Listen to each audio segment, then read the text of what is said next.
부활의 주님이 주시는 회복과 소망이 여러분의 삶과 가정에 넘치기를 축복합니다.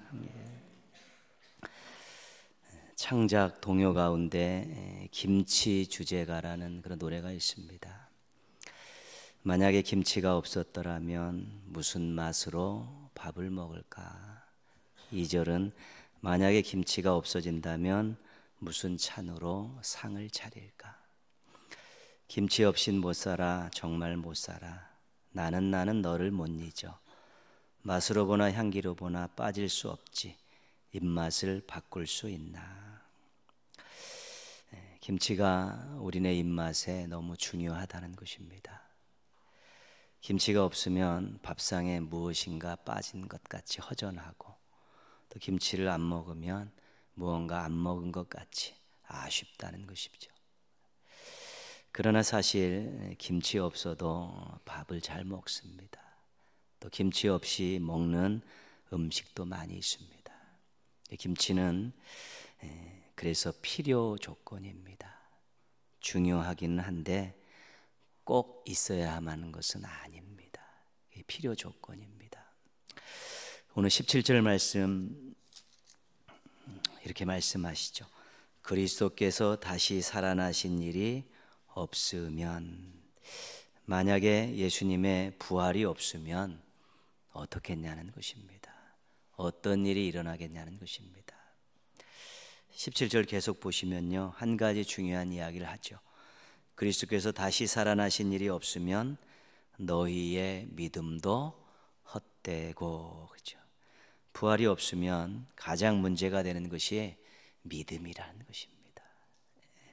믿음이 하는 일 중에 대표적인 것이 구원입니다. 주 예수를 믿으라. 그리하면 너와 내 집이 구원을 얻으리라. 그렇죠? 부활이 없으면, 예수님의 부활이 없으면 믿음의 문제가 생기고요. 믿음의 문제가 생기면 우리의 구원에도 문제가 생기는 것입니다. 그래서 구주 되신 예수님을 믿으면 구원받는다는 이 말씀이 진리이고 복음입니다. 그렇다면 우리는 예수님을 어떤 분으로 믿고 있습니까? 우리가 예수님을 믿고 구원받는다고 하는데 우리가 예수님을 어떤 분으로 믿고 있는가?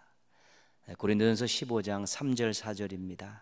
내가 받은 것을 먼저 너희에게 전하였노니, 이는 성경대로 그리스도께서 우리 죄를 위하여 죽으시고 장사 지낸 바 되셨다가 성공대로 사흘 만에 다시 살아나사. 우리는 어떤 예수님을 믿냐면 우리 죄를 위해서 십자가에 죽으셨다가 사흘 만에 부활하신 예수님을 믿는 것입니다. 우리 믿는 예수님의 중요한 내용이죠. 그래서 나는 예수님을 믿습니다, 이 말은 나를 위해 십자가에 달려 돌아가셨다가 사흘 만에 부활하신 그 예수님을 나는 구주로 믿습니다, 그런 뜻입니다. 그걸 압축해서 예수님을 믿습니다, 그런 것이죠. 그래서 이것이 우리들의 구원받은 믿음입니다. 그래서 만약에 우리의 예수님의 부활이 없으면 우리 믿음은 반쪽짜리 믿음입니다. 만약에 예수님의 부활이 없으면 그 반쪽짜리 믿음 가지고는 구원을 받을 수 없는 것입니다. 예수님의 부활이 없으면 믿음은 헛된 것이고 구원은 물 건너가는 것입니다. 그래서 예수님의 부활은 없으면 안 되는 것입니다. 구원에 꼭 필요한 것이고 우리 인생에 절대적으로 필요한 것입니다. 그래서 예수님의 부활은 절대 조건입니다. 필요 조건이 아니고 절대 조건입니다. 없으면 안 되는 것입니다. 예수님의 부활이 없으면 아무것도 성립되는 것이 없는 것이죠. 우리 믿음도 우리 구원도 그 어떤 것도 성립되지 않기 때문에 예수님의 부활은 절대 조건입니다. 그런데 아직도 예수님의 부활을 믿지 않는 사람들은 굉장히 많습니다. 왜냐하면 과학적인 사고를 가지고 있기 때문에 그렇습니다. 어떻게 죽었는데 다시 살아날 수 있느냐? 불가능하다는 것입니다. 예수님의 시대 사람들도 그랬고 오늘까지 오는 많은 역사를 거쳐오면서도 그 많은 사람 그렇고 현대인들도 여전히 그렇게 생각하는 사람들이 많이 있습니다. 성경에 나오는 그러나 사건들은 하나님께서 하신 일들입니다. 하나님께서 하신 일들은 실은 이해하는 사건이 아니라 믿어야 되는 사건들입니다. 성경 첫 장을 딱 넘기면 태초에 하나님이 천지를 창조하시니라, 시작부터 이해할래 믿을래 이렇게 나오는 것입니다. 그렇기 때문에 성경 첫 장의 창조 사건이 굉장히 중요한 것입니다. 이거를 이해하려고 합리적으로 생각하려고 먼저 시도하다 보면 성경 계속 불신하며 나갈 수밖에 없는 것이지. 그런데 창조가 하나님께서 하신, 하나님이 창조주라고 믿는 순간부터 그 다음에 되어지는 모든 성경의 일들을 우리가 받아들이고 인정하고 믿으면서 말씀이 재미있고 그분이 하신 일들이 우리의 인생과 연관되어지면서 우리도 참으로 신앙생활에 즐거움과 능력을 경험할 수 있게 되는 것입니다. 하나님의 능력을 믿으면 얼마든지 믿을 수 있는 것이죠. 인간이 어떻게 할 수 있느냐, 세상에 그런 일이 어떻게 일어날 수 있느냐, 이렇게 생각하면 하나도 이해할 만한 내용들은 성경에 없습니다. 그러나 생명을 만드신 하나님께서, 온 우주 만물을 만드신 하나님께서 죽은 사람을 다시 살리는 그 일이 뭐 그렇게 큰 일이냐. 생명의 주인이신 하나님께서, 생명을 주관하신 하나님께서 죽었다가 생명 살리는 일이 뭐 그렇게 대단한 일이냐 생각할 수 있는 것이고요. 또 한 가지 중요한 일은 성경의 사건들은 믿는 사람들의 입장에서는 자신들을 위해서 한 일이라는 것입니다. 예수님 탄생하셨습니다. 하나님께서 우리를 사랑하셔서 보내주신 사건입니다. 예수님 십자가에서 죽으셨습니다. 하나님께서 우리 죄를 해결하시려고 행하신 사건입니다. 예수님 사흘 만에 다시 부활하셨습니다. 하나님께서 우리에게 영생의 소망을 주시기 위해서 일으키신 사건입니다. 예수님 다시 오십니다.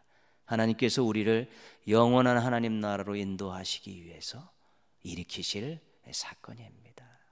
그 믿음을 가지고 성경에 있는 사건들을 보면 하나님께서 생각하시고 수고하시고 희생하신 우리를 위한 사건이라는 것들을 우리가 알게 되는 것입니다.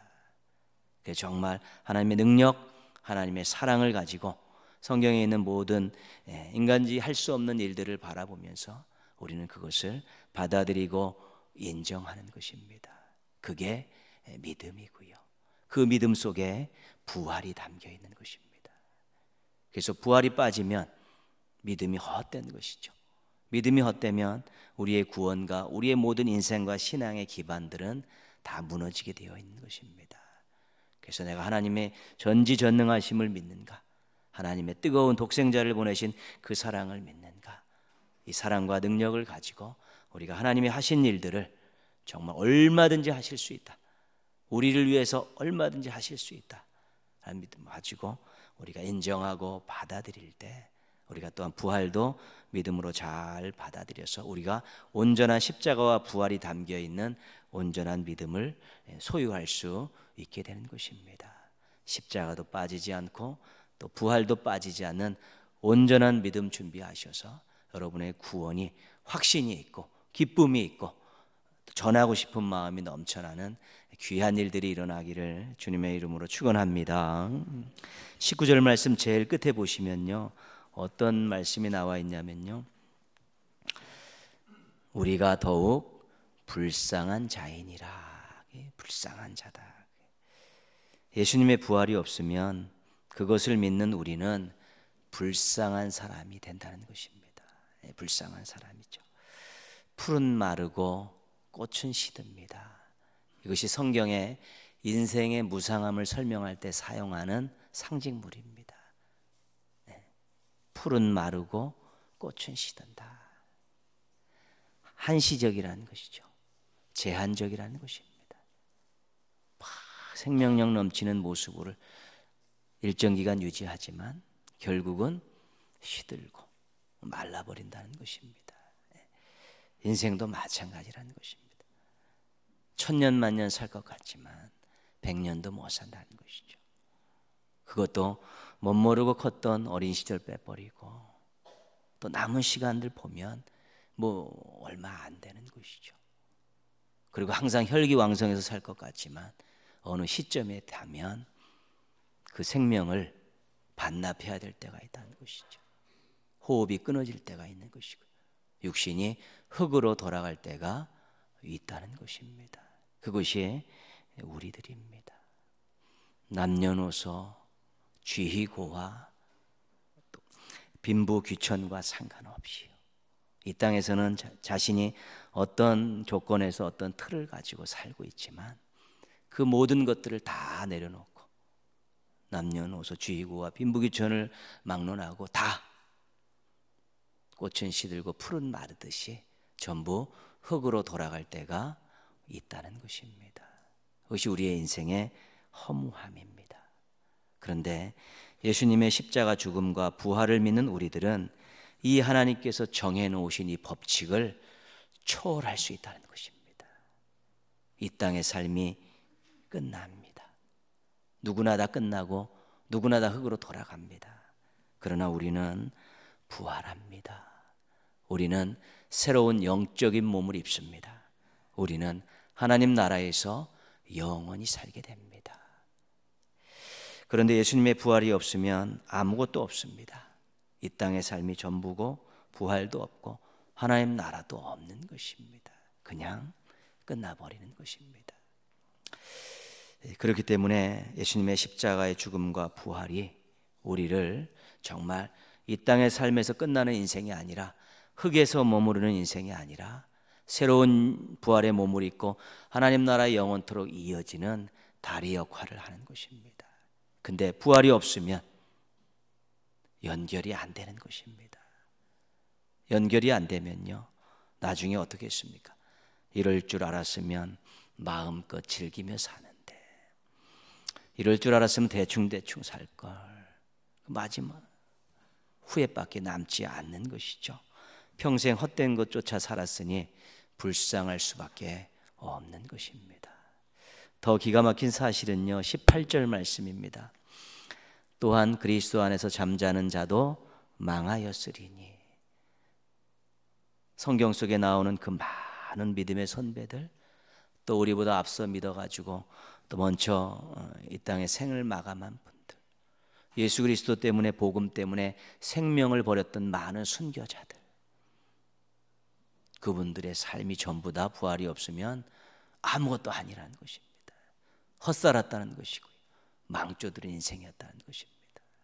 그것을 지금 이야기하고 있죠. 장례를 치르면서 그렇게 설교합니다. 여기가 끝이 아닙니다. 이제 우리 부활의 몸을 입고 천국에서 다시 만날 수 있습니다. 천국에서 만나보자 또 찬양도 드립니다. 근데 거짓말했습니다. 목사가 부활이 없으면. 그리고 그것을 믿고 기다렸던 많은 사람들이 아무것도 없습니다.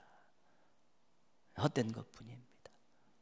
뭐 기대할 것도 없고 남는 것도 없고 아무것도 없었다면 정말 무의미하고 값어치 없고 망조든 인생이 될 수밖에 없는 것입니다. 그렇다면 불쌍하지요. 이 땅의 삶이 끝냈으면 잘 즐기고라도 살고 마음대로라도 살고 그렇지. 우리가 또 예수님 믿고 하나님 믿는다는 의미 부활의 소망 때문에 정말 거룩하게 살고 잘 살고 섬기며 살고 똑같다 마지막에 그랬을 경우 우리만큼 불쌍한 사람은 없는 것입니다. 부활을 생각하는데 부활이 없고 하나님 나라의 영생을 생각하는데 영생이 없으면 가장 불쌍한 자 아닙니까? 헛물켜고 살은 인생일 수밖에 없다는 것이죠. 그런데 우리가 정말 불쌍합니까? 아닙니다. 행복합니다. 왜요? 예수님께서 부활하신 것이 사실이고 그 부활을 믿는 우리들도 부활할 수 있기 때문에 우리는 불쌍한 자들이 아니라 행복한 사람들입니다. 이 땅의 삶이 끝이 아니라 예비된 영원한 하나님의 나라가 있기 때문에 우리는 행복한 사람들입니다. 또 왜 행복합니까? 하늘 소망을 가지고 이 땅에서 멋지게 살 수 있기 때문에 행복한 것입니다. 예수님께서 돌아가시기 전에 제자들에게 말씀하셨습니다. 내가 너희보다 먼저 갈릴리로 갈 테니까 거기서 보자. 갈릴리는 예수님께서 공생의 사역에 많은 부분을 보내셨던 곳입니다. 죄와 사망의 권세에서 힘들게 살아가는 인생들, 육신의 연약함 때문에, 삶의 공고함 때문에 정말 어렵게 살아가는 인생들, 사람들로부터 소외돼서 왕따 당해서 그렇게 외롭게 사는 사람들을 찾아가셔서 만져주시고 복음 전해주시고 위로해주시고 소망 주시고 새로운 삶을 살 수 있게 해주신 그 현장이 갈릴리입니다.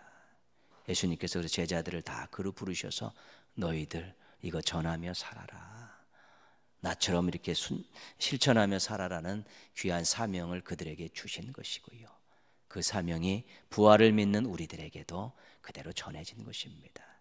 그래서 우리가 남들보다 조금 더 땀 흘리고 살고, 조금 더 희생하며 살고, 조금 더 섬기며 살고, 우리가 수고하며 시간 들여 물질 들여 누군가를 찾아가서 위로하고 사는 것, 그것이 손해나는 인생이 아니죠.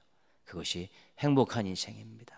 왜냐하면 예수님을 따라가는 인생이고 예수님을 닮아가는 인생이고 예수님께서 기뻐하시는 인생이기 때문에 그렇습니다. 부활이 없으면 불쌍한 인생이었습니다. 그런데 부활이 분명하기 때문에 우리는 행복한 인생이고요. 예수님의 부활이 있어도 그것을 믿지 못하면 불쌍한 인생입니다. 그러나 우리는 예수님의 부활도 믿고 우리가 부활할 것도 믿기 때문에 우리는 하늘 소망이 있기 때문에 행복하고 이 땅에 살아가면서 예수님께서 맡겨주신 귀한 일들을 감당할 수 있어서 행복한 것입니다. 그래서 불쌍합니까? 행복합니까? 물으면 무언가를 막 찾고 통장을 보고 막 이런 거 보지 마시고요. 예수님의 부활이 진짜구나, 사실이구나, 나도 그 부활을 믿고 부활하는구나. 그래서 나에게는 영원한 하나님 나라가 있고 이 땅을 살아가는 동안은 예수님이 맡겨주신 아름다운 인생이 있다는 것, 예수님처럼 살아가야 되는 인생이 있고 예수님처럼 해야 될 그러한 섬김의 일, 사랑의 일이 있다는 것 때문에 나는 행복합니다라고 이야기할 수 있어야 되는 것입니다. 그것이 진짜 부활을 믿는 사람들의 아름다운 고백입니다. 나라가 어렵습니다. 최고 지도자도 바꾸면서 국민들의 아픔도 많았었고요. 경제적으로도 굉장히 힘이 들고요. 사회적으로도 어려운 일들이 상존하고 오늘 세월호 또 3주기인데 여전히 고통 중에서 힘든 시간들을 보내고 있습니다. 우리가 하늘 소망이 있어서 행복하지만 이제 주변에 그런 어려운 사람들에서 기도하고 예수님처럼 또 그들에게 손 내미는 또 발걸음을 디딛는 그런 모습들로 살면서 더 행복할 수 있어야만이 진짜 부활을 값지게 만드는 것이고 전할 가치가 있는 것으로 만들 수 있게 되는 것입니다. 행복하십니까? 행복하시면 하늘 소망 때문에 예수님처럼 섬기며 사랑하며 살 수 있기 때문에 행복하다는 것 다시 한번 확인하시고 이 부활의 기쁨과 소망을 가지시고요. 또 우리 예수님처럼 주변에 많은 또 어려운 사람들 향해 기도하고 손을 내밀고 또 찾아가는 우리 진정한 부활을 가치 있게 드러내는 멋진 성도들 되시기를 주님의 이름으로 축원합니다.